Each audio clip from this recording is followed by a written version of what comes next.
Ναι. Ωραία, εδώ έχει ξεκινήσει και γράφει. Εντάξει, εγώ θα το κόψω όσο ό,τι χρειάζεται. Ή μάλλον θα πατήσω pause. Οκ. Ε, Οπότε να ξεκινήσουμε ένα ακόμα εκπαιδευτικό πρόγραμμα στα πλαίσια των εκπαιδευτικών μαθημάτων του Ιατρικού Συλλόγου Πατρών. Ε, Είναι πάρα πολύ σημαντικό το σημερινό θέμα και θα ήθελα να καλωσορίσω την κυρία Ψαρομιάλου. Η κυρία Ψαρομιάλου είναι παθολόγος επιμελήτρια Α στα ΤΕΠ του Πανεπιστημιακού Νοσοκομείου Πατρών και θα μας μιλήσει για ένα πάρα πολύ σημαντικό θέμα, το οποίο είναι και συχνό και σοβαρό, η διάγνωση και θεραπεία του οποίου νομίζω ότι είναι ένα από τα κύρια και βασικά σημεία της πρωτοβάθμιας και δευτεροβάθμιας φροντίδας υγείας. Προφανώς και της τριτοβάθμιας, αλλά ελπίζουμε να μην φτάνει εκεί. Και δεν είναι τίποτε άλλο από τη διάγνωση και αντιμετώπιση της υπερτασικής κρίσης και θα αναφερθεί και σε ειδικές καταστάσεις, κυρία Ψαρομιάλου. Ευχαριστούμε πολύ. Ναι. Καλησπέρα και από εμένα. Να ευχαριστήσω πάρα πολύ τον Καλησπέρα. Ιατρικό Σύλλογο, την Πρόεδρο, τον κύριο Ζαμπάκη, όλους όσους συνδράμουν για να φτιαχτούν αυτά τα webinars. Είναι πολύ τιμητικό για μένα να μου δίνετε την ευκαιρία να μιλήσω. Όπως είπατε, θα μιλήσουμε για την υπερτασική κρίση. Τι έγινε, δεν μου το αλλάζει τώρα. Μήπως πάλι ξανά πρέπει να ξαναγίνει το... Όχι, εντάξει, μου το Ωραία, άλλαξε. μια χαρά. Λοιπόν, θα ξεκινήσουμε από τα βασικά, από την ταξινόμηση της υπέρτασης. Ξέρουμε όλοι ότι ταξινομείται η υπέρταση ανάλογα με την τιμή της συστολικής ή και της διαστολικής αρτηριακής πίεσης. Στο σημερινό webinar θα ασχοληθούμε με καταστάσεις που αφορούν υψηλές τιμές πίεσης, δηλαδή πάνω μεγαλύτερη σύσταση στο 180 με 110, δηλαδή grade 3 υπέρταση. Ξεκινώντας λιγάκι με τους ορισμούς. Τι ορίζουμε σαν υπερτασική κρίση? Γενικά στη βιβλιογραφία υπήρχε πολύ μεγάλη διχογνωμία. Τα τελευταία χρόνια έχει προκύψει κάποια διάκριση των καταστάσεων που συνολικά χαρακτηρίζονταν ως υπερτασικές κρίσεις.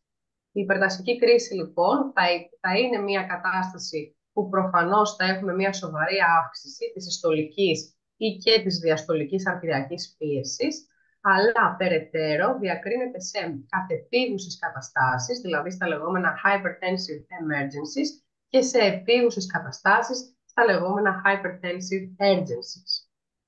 Ως κατεπίγουσα κατάσταση υπέρτασης είναι μια κατάσταση κατά την οποία συνήθως έχουμε υψηλή τιμή πίεσης grade 3, αλλά παράλληλα συνυπάρχει και μια οξεία βλάβη τελικού οργάνου στόχου που διαμεσολαβείται από την υπέρταση.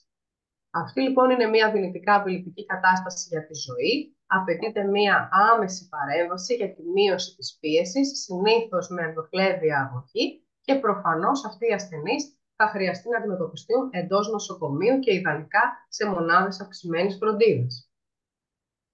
Από την άλλη μεριά, ως επίγουσα κατάσταση υπέρτασης, είναι και πάλι η αυξημένη τιμή της πίεσης, της τάξης του grade 3, χωρίς όμως να συνυπάρχει οξεία βλάβη τελικού οργάνου στόχου. Αυτές είναι και οι συνηθέστερες καταστάσεις που αντιμετωπίζουμε είτε στα επίγοντα είτε ως γιατροί της πρωτοβάθμιας υγείας. Είναι λιγότερο συχνά τα περιστατικά τα οποία έχουν και οξεία βλάβη τελικού οργάνου στόχου. Σε αυτές λοιπόν τις περιπτώσεις πρέπει να παρέμβουμε, αλλά συνήθως αυτό δεν απαιτείται να γίνει σε επίγουσα βάση. Δεν χρειάζεται δηλαδή η πίεση να πέσει πάρα πολύ γρήγορα. Μπορούμε να χορηγήσουμε από το στόματος αγωγή και η πίεση να ελεγχθεί μέσα σε κάποιες ώρες έως και κάποιες λίγες ημέρες. Και μπορούμε σε αυτές τις περιπτώσεις είτε να ξαναξεκινήσουμε έναν παράγοντα που ο ασθενής είχε διακόψει, είτε να εντατικοποιήσουμε τη θεραπεία του ή να ξεκινήσουμε μια καινούργια θεραπεία, και αυτή είναι μια κατάσταση που δεν προϋποθέτει την ενδονοσοκομιακή νοσηλεία και παρακολούθηση του ασθενούς. Επομένως, μπορεί να γίνει πολύ άνετα και σε δομές πρωτοβάθμιας φροντίδας υγείας. Λίγα λόγια έτσι από την επιδημιολογία. Έχουμε μία μείωση της επίπτωσης τις τελευταίες δεκαετίες των επιγουσών καταστάσεων υπέρτασης, ιδιαίτερα στις ανεπτυγμένες χώρες, λόγω της ευρείας χρήσης των αντιυπερτασικών. Παρ' όλα αυτά, οι ασθενείς που εμφανίζουν κακή συμμόρφωση και κακό έλεγχο της πίεσης έχουν αυξημένο κίνδυνο για να παρουσιάσουν υπερτασικές κρίσεις. Και μάλιστα το 80% περίπου των ασθενών αυτών είχε προϋπάρχουσα υπέρταση και δεν ελάμβανε επαρκή θεραπεία. Όπως είναι αναμενόμενο και όπως γίνεται και με όλα τα νοσήματα, μεγαλύτερη πιθανότητα για νοσηλεία λόγω υπερτασικής κρίσης παρουσιάζουν οι ασθενείς που ζουν σε αναπτυσσόμενες χώρες ή οι ασθενείς εντός των ανεπτυγμένων χωρών που ανήκουν σε μειονότητες ή ανήκουν σε χαμηλότερα κοινωνικο-οικονομικά στρώματα. Ποια είναι λοιπόν τα πρώτα βήματα που κάνουμε όταν ερχόμαστε αντιμέτωποι με έναν ασθενή ο οποίος εμφανίζει μια σοβαρά αυξημένη τιμή της πίεσης? Καταρχήν, θα πρέπει ταχαίως να εκτιμήσουμε εάν είναι πιθανό να συνυπάρχει μια οξία βλάβη τελικού οργάνου στόχου. Και αυτό γιατί θα μας βοηθήσει να διαχωρίσουμε την κατεπίγουσα από την επίγουσα κατάσταση, ούτως ώστε να καθορίσουμε το πλάνο μας, το διαγνωστικό και θεραπευτικό, και θα πρέπει να εκτιμήσουμε επίσης και τον τύπο και τη βαρύτητα της βλάβης αυτού του οργάνου στόχου για να αποφασίσουμε και αν απαιτείται και κάποια πιο ειδική θεραπεία. Όπως πάντα, ξεκινάμε πάντοτε από τη λήψη του ιστορικού. Θα δούμε τα συμπτώματα που εμφανίζει ο ασθενής. Θα μας πει αν έχει γνωστή υπέρταση, αν λαμβάνει θεραπεία, ποια είναι η θεραπεία, εάν ελέγχεται αυτή η αυξημένη πίεση. Θα δούμε αν υπάρχουν χρόνιες βλάβες σε όργανα στόχους και ποια είναι η διάρκεια των βλαβών αυτών ή η βαρύτητά τους. Και θα ελέγξουμε εννοείται τη φαρμακευτική του αγωγή, παράλληλα και με άλλες ουσίες που παίρνει, οι οποίες μπορεί επίσης να έχουν προδιαθέσεις σε υπερτασική κρίση, όπως είναι τα μη στεροειδία του πλεγμονώδου.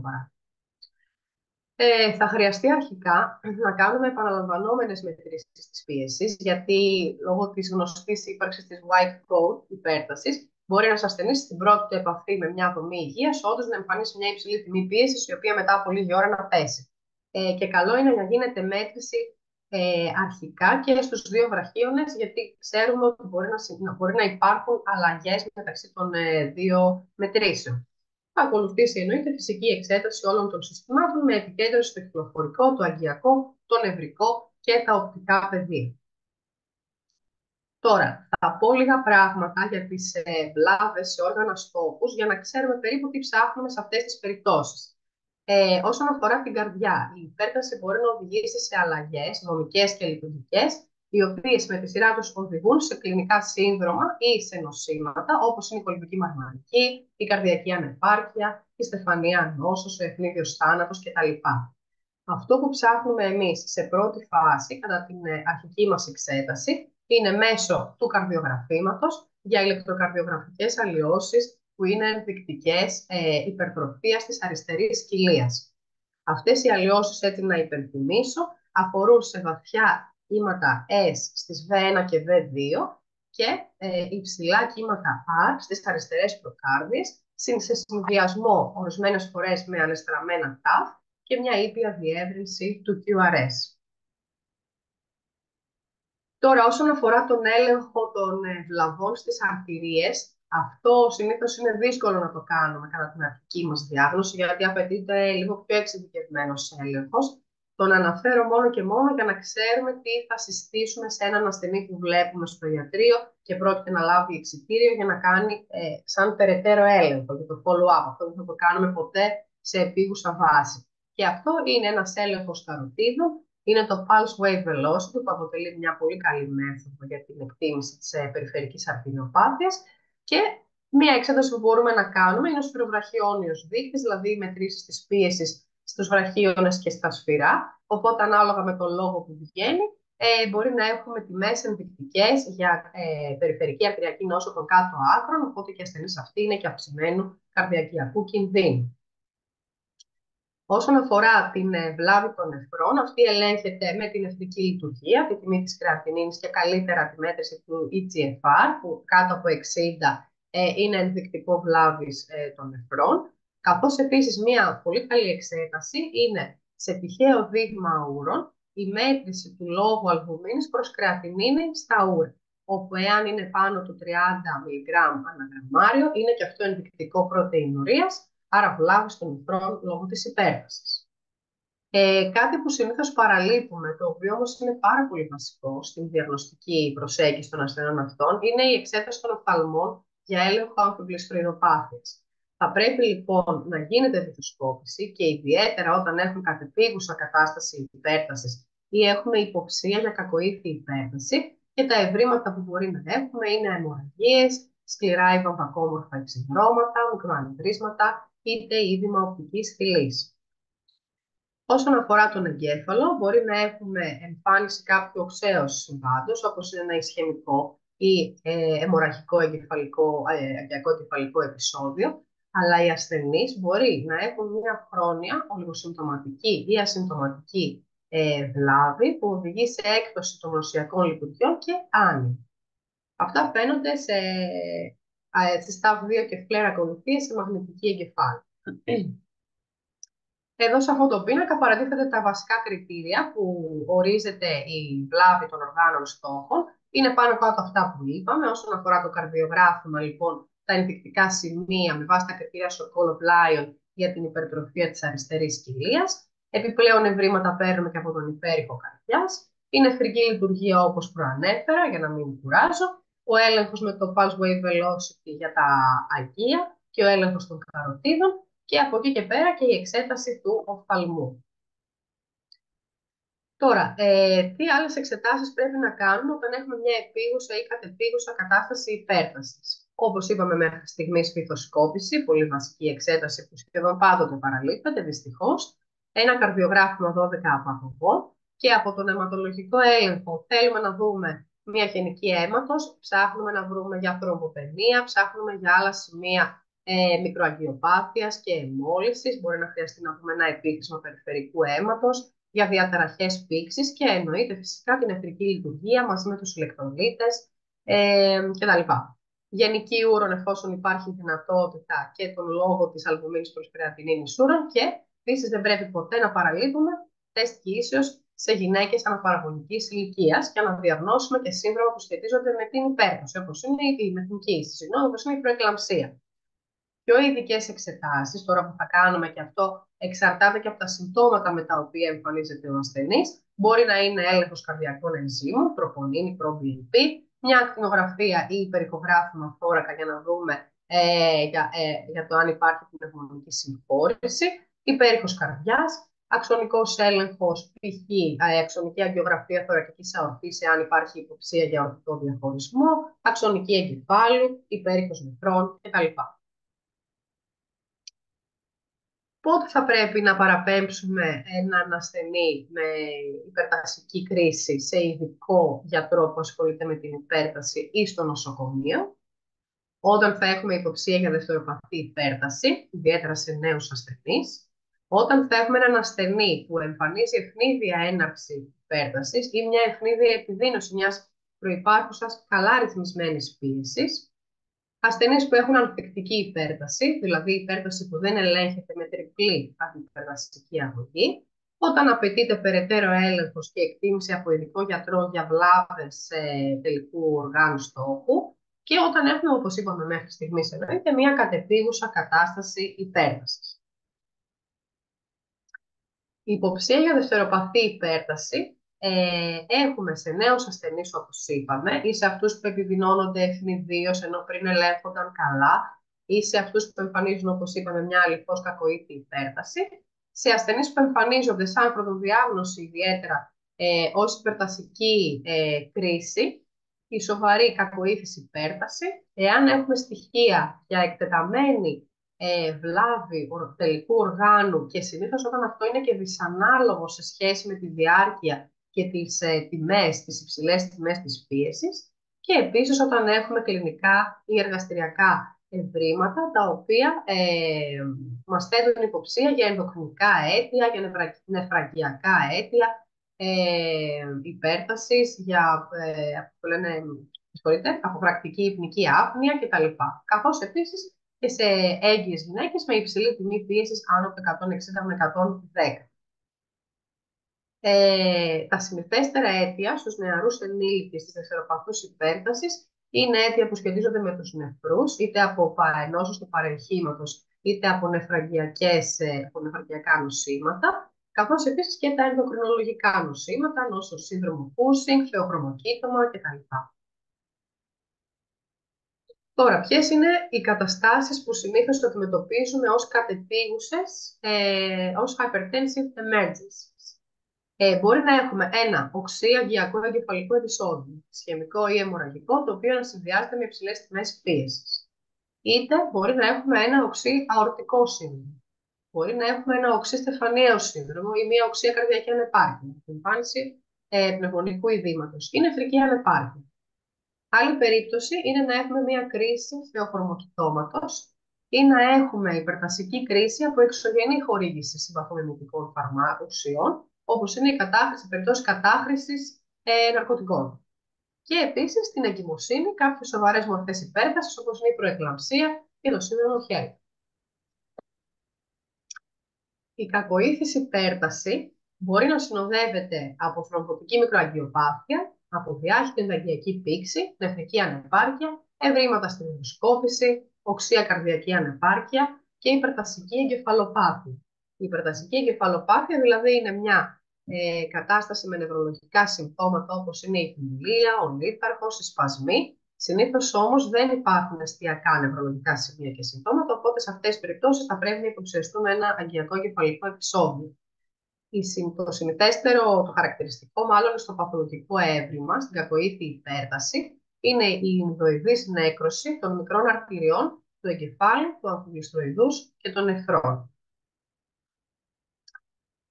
Πότε λοιπόν θα πρέπει να νοσηλεύσουμε έναν ασθενή? Όταν έχουμε κατεπίγουσα κατάσταση υπέρτασης ή όταν έχουμε υπέρταση κατά την εγκυμοσύνη με τιμές άνω από 170-110.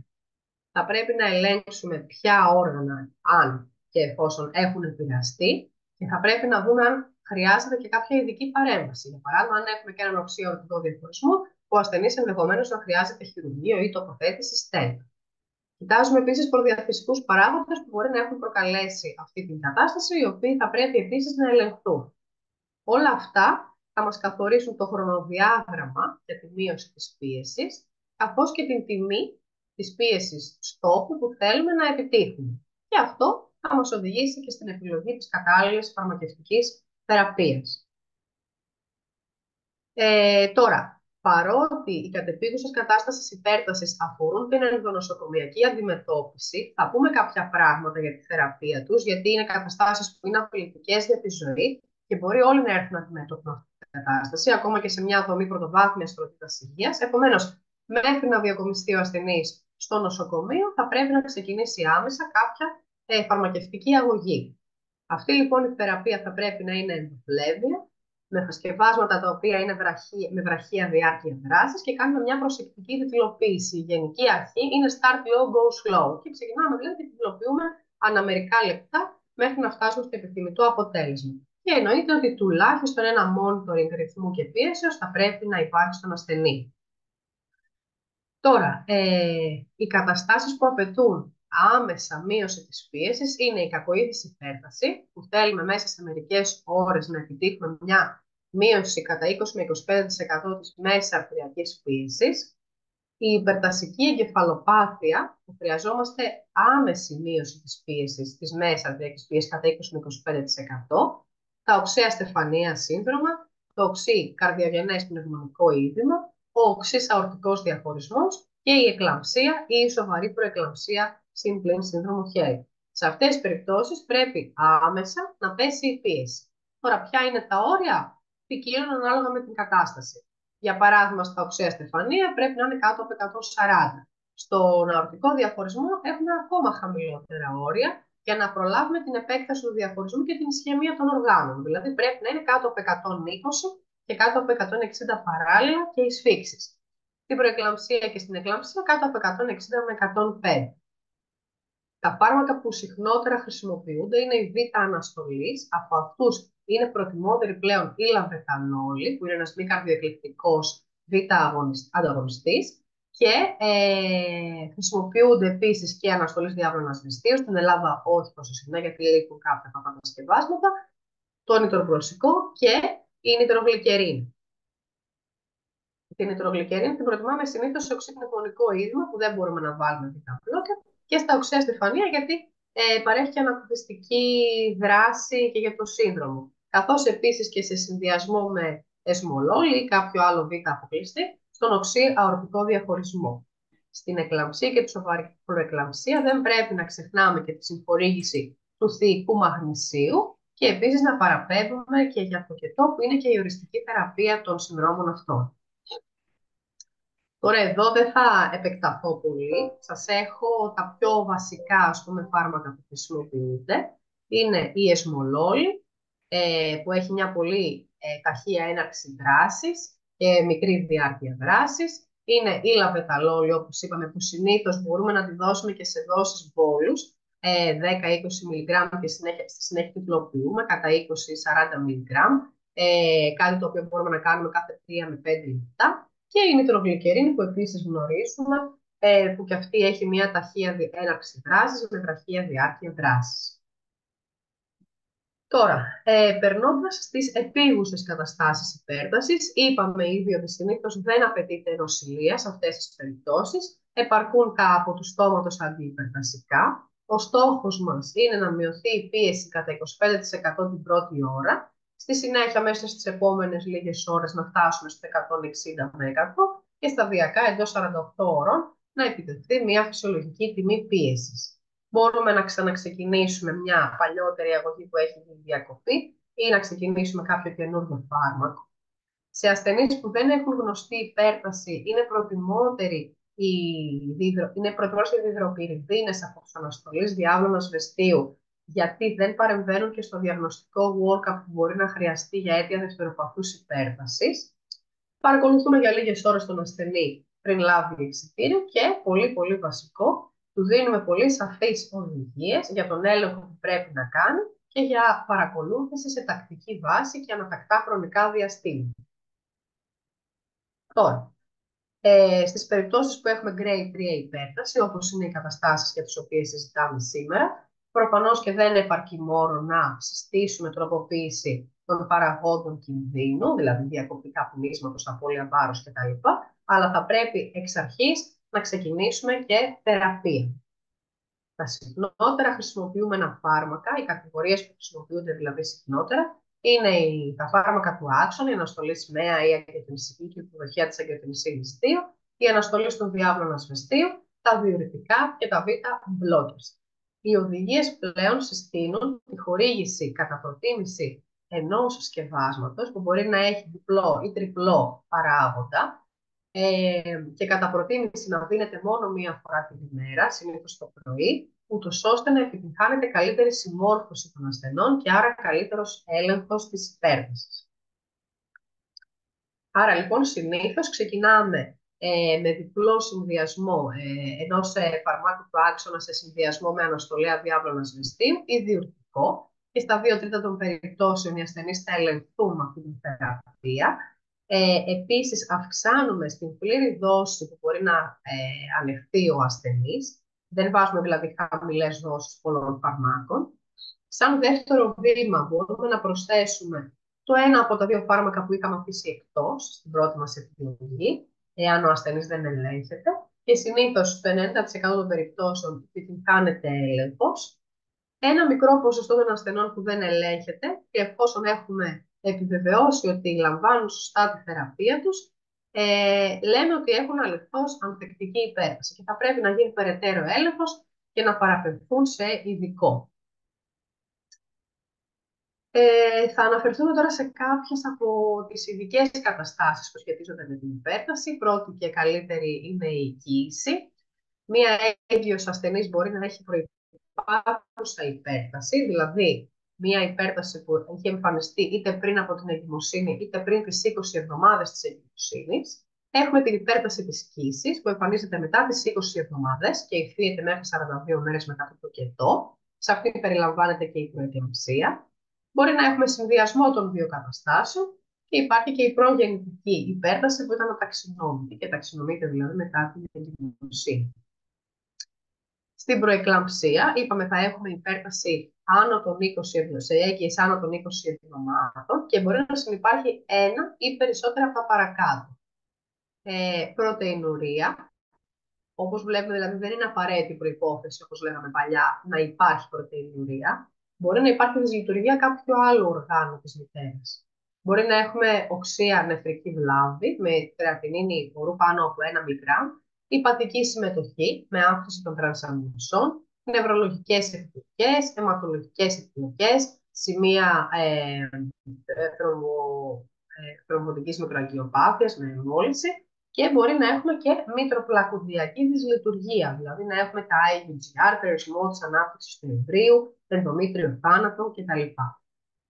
Στην υπέρταση της κύησης, τα φάρμακα πρώτης επιλογής είναι και εδώ η λαβετανόλη, καθώς και η α-μεθυλντόπα, ή εναλλακτικά η νιφεδπίνη παρατεταμένης αποδέσμευσης.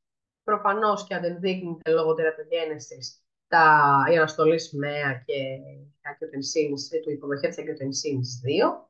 Όπως είπαμε και νωρίτερα, όταν έχουμε σοβαρή προεκλαμψία ή και εκλαμψία, χορηγούμε ενδοφλέβια μαγνήσιο, θεϊκό μαγνήσιο, σε δόση 4 έως 6 γραμμάρια μέσα σε 20 με 30 λεπτά. Αυτό αντιστοιχεί περίπου σε μία μισή αμπούλα μαγνησίου. Και εννοείται ότι παραπέμπουμε για νοσηλεία, εάν έχουμε προεκλαμψία ή αν έχουμε πίεση μεγαλύτερη στο 160 με 110. Μία άλλη ειδική κατάσταση, και μια και μας ακούει ο κ. Ναβάκης, είναι τα αγκιακά εγκεφαλικά επεισόδια. Ποιο είναι το πρόβλημά μας με τα αγκιακά εγκεφαλικά επεισόδια? Θα πρέπει να ξέρουμε για να αποφασίσουμε αν θα ρίξουμε την πίεση ή όχι, εάν ο ασθενής είναι eligible για θρομβόληση ή για μηχανική θρομβεκτομή. Σε αυτές λοιπόν τις περιπτώσεις, πριν γίνει η θρομβόληση, θα πρέπει η πίεση να πέσει άμεσα σε τιμές κάτω του 180 με 105 και να διατηρηθεί σε αυτά τα επίπεδα για τουλάχιστον 24 ώρες μετά την θρομβόληση ή την μηχανική θρομβεκτομή. Από την άλλη πλευρά, εάν ο ασθενής δεν είναι υποψήφιος για θρομβόληση ή μηχανική θρομβεκτομή, δεν πρέπει να είμαστε πολύ επιθετικοί με την πίεση, γιατί χρειάζεται πίεση στο εγκέφαλο για να διατηρείται η εγκεφαλική ροή, θεματική ροή. Επομένως, σε ασθενείς που έχουν πιέσεις κάτω από 220 με 120, δεν παρεμβαίνουμε άμεσα, γιατί μπορεί μέσω των μηχανισμών αυτορύθμισης να πέσει η πίεση από μόνη της μέσα στις πρώτες 72 ώρες.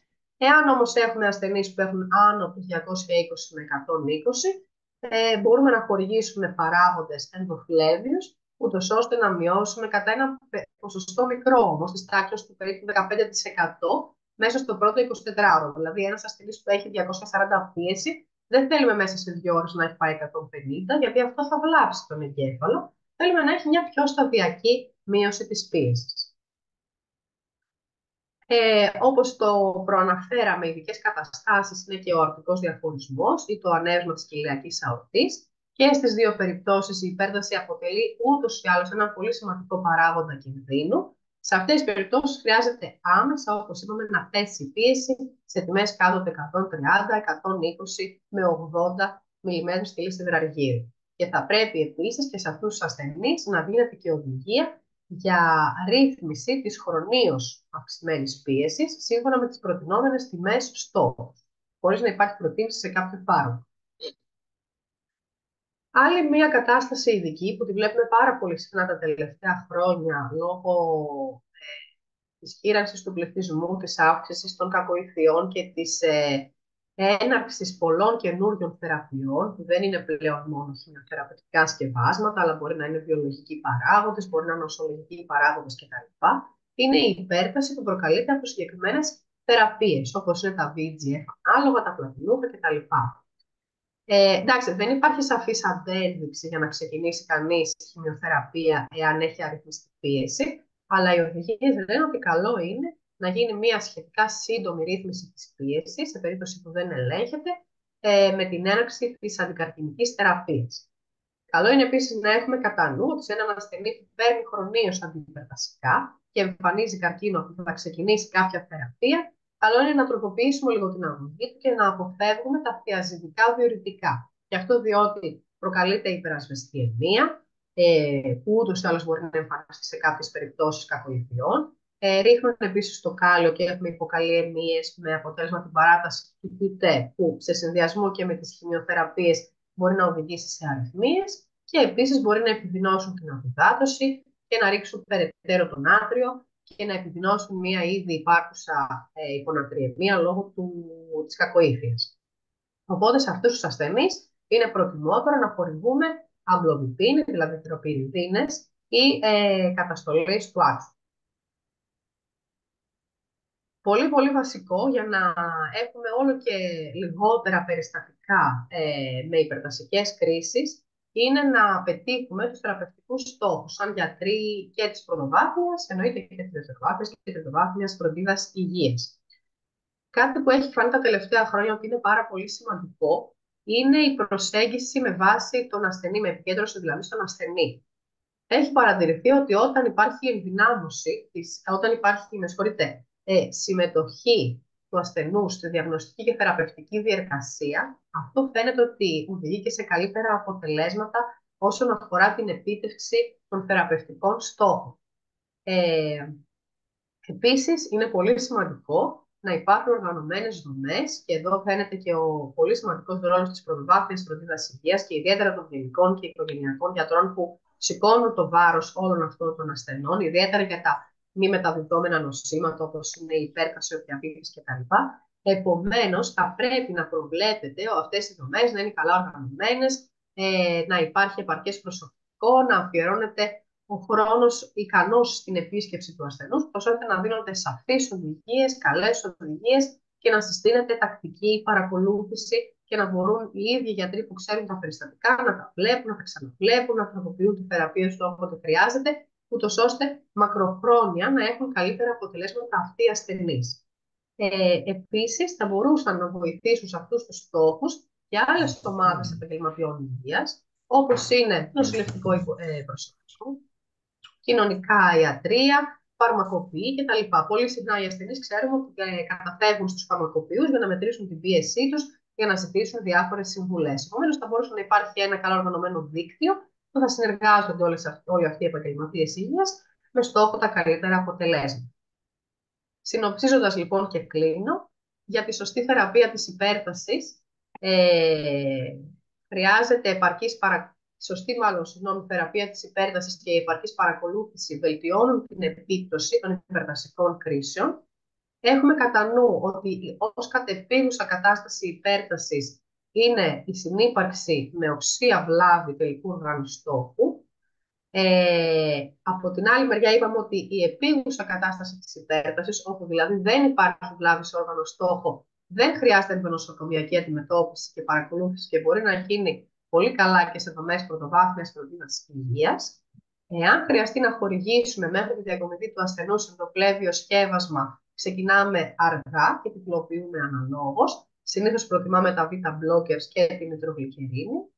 Εάν θελήσουμε να δώσουμε οδηγία για περός αγωγή, προτιμάμε τους αναστολής του ενδιάβλου ασβεστίου και αναλόγως, εάν υπάρχει κάποια ειδική κατάσταση, όπως είναι η εγκυμοσύνη ή τα αγκιακά εγκεφαλικά επεισόδια, δρούμε αναλόγως για την καταλληλότερη θεραπεία.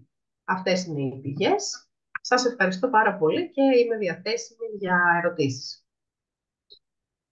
Ευχαριστούμε πάρα πολύ, κυρία Ψαρομιάλου, για την εμπεριστατωμένη και ακριβή και με σαφήνεια εκφρασμένη παρουσίαση. Νομίζω ότι βοηθήσαμε αρκετούς συναδέλφους.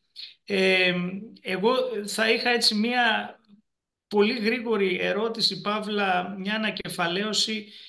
Υπάρχουν κάποια red flags τα οποία θα κάνουν ένα γιατρό, τα είπατε προς το τέλος, απλά 1, 2, 3, που θα στείλουν το περιστατικό που θα πάει στο κέντρο υγείας σε ένα τριτοβάθμιο νοσοκομείο, και ποια θα είναι αυτά τα οποία θα είμαστε πιο ήσυχοι και θα τα στείλουμε ήσυχοι στο σπίτι τους με περός θεραπεία. Ωραία. Δεν είναι τόσο δύσκολο να καταλάβουμε ποιες είναι αυτές οι περιπτώσεις. Στην ουσία, αυτούς που θέλουμε να στείλουμε στο νοσοκομείο, γιατί χρειάζονται νοσοκομιακή παρακολούθηση και αντιμετώπιση, είναι οι ασθενείς που έχουν συμπτωματολογία που μας παραπέμπει σε μία βλάβη οργάνου στόχου. Δηλαδή, εάν έρθει ένας ασθενής και εμφανίζει νευρολογικά συμπτώματα, πόνο στο στήθος, πόνο στο θώρακα ή στη ράχη, δύσπνοια και εικόνα που είναι συμβατή με καρδιακή κάμψη, οξυπνευμονικό είδημα. Κάνουμε ένα στικούρο και δούμε ότι έχει, για παράδειγμα, αιματουρία, κοιλιακό άλγος ή οτιδήποτε, ή σε περιπτώσεις όπως είπαμε που έχουμε μία έγκυο ασθενή με υψηλή τιμή πίεσης, τότε θα πρέπει αυτοί να έρθουν σε επίγουσα βάση στο νοσοκομείο. Οι υπόλοιποι ασθενείς που απλά τυχαία μέτρησαν μια τιμή πίεσης και τη βρήκανε αυξημένη, που είναι και το μεγαλύτερο ποσοστό ασθενών, και οι οποίοι πανικοβλήθηκαν και λιγάκι πήραν και κανένα δυο αντιπροταστικά επιπλέον και φτάσανε σε εμάς, θα κάνουμε το βασικό μας έλεγχο, εννοείται, θα δούμε αν έχουν συμπτώματα. Εάν δεν έχουν συμπτώματα, γενικά είμαστε πιο ήσυχοι. Θα δούμε το καρδιογράφημά τους όμως, εάν έχουμε τη δυνατότητα να δούμε μια γενική αίματος, ένα στικούρον, ένα τεστ ίσως, αυτά που είπαμε τα βασικά. Και τα υπόλοιπα μπορούμε να τους παρακολουθούμε για λίγες ώρες. Μπορούμε να δώσουμε ένα από τους στόματος σκεύασμα όπως μια αμλοδηπίνη και να τους αφήσουμε λίγο να ηρεμήσουν, να χαλαρώσουν και να ξαναμετρήσουμε την πίεσή τους μέσα στις επόμενες ώρες. Δεν βιαζόμαστε δηλαδή να τους διώξουμε μέσα σε μία ώρα. Εμείς κρατάμε αρκετές φορές για αρκετές ώρες τους ασθενείς στα επίγοντα και μετά τους δίνουμε οδηγίες για εξιτήριο. Δεν νοσηλεύονται αυτά τα περιστατικά. Και στη συνέχεια τους δίνουμε πολύ σαφείς οδηγίες για τον έλεγχο που θα πρέπει να κάνουν και για την παρακολούθηση που θα πρέπει να έχουν, ή αν χρειαστεί να ξεκινήσουμε καινούργια θεραπεία, επίσης πότε θα την παίρνουν, πώς θα την παίρνουν κτλ. Ωραία. Θέλετε να σταματήσετε το share screen για να Ναι. αρχίσουμε τη... Είναι κάποιος συνάδελφος ο οποίος θα ήθελε να ρωτήσει κάτι.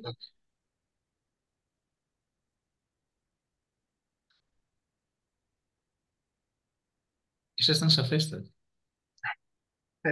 Ένα σχόλιο ήθελα να κάνω σε σχέση με μια και αναφερθήκατε στην θρομβεκτομή και τη θρομβόληση.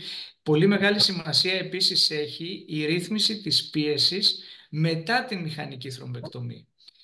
Υπήρχαν δύο σχολές. Η μία σχολή έλεγε ότι θα πρέπει να γίνει πιο επιθετική η μείωση της πίεσης, που να φτάσει ακόμα και το 120 συστολική.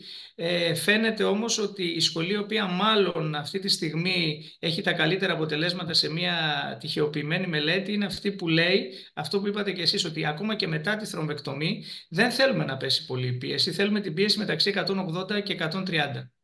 Οπότε είναι πολύ σημαντικό να έχουμε και αυτή τη βοήθεια, γιατί δεν αρκεί μόνο η επέμβαση, χρειάζεται όλη η ομάδα να βοηθήσει, ούτως ώστε να έχουμε το καλύτερο κλινικό αποτέλεσμα, γιατί γι' αυτός είναι ο σκοπός μας. Έτσι. Ακριβώς, ναι. Ωραία. Αν δεν έχουμε κάποια άλλη ερώτηση, κάτι άλλο που θα ήθελε κάποιος άλλος να ρωτήσει, να ευχαριστήσω πάρα πολύ την κυρία Ψαρομιάλου για αυτή την εξαιρετική ομιλία, που νομίζω θα βοηθήσει αρκετό κόσμο και στα κέντρα υγείας, πρωτοβάθμια, δευτεροβάθμια περίθαλψη, για την αντιμετώπιση αυτής της πάρα πολύ συχνής και σοβαρής οντότητας. Να σας ευχαριστήσω πάρα πολύ. Και εγώ σας ευχαριστώ πάρα πολύ ξανά πάρα πολύ. Την πρόσκληση. Ευχαριστούμε πολύ. Να είστε καλά. Εύχομαι καλό απόγευμα σε όλους. Να είστε καλά. Γεια σας.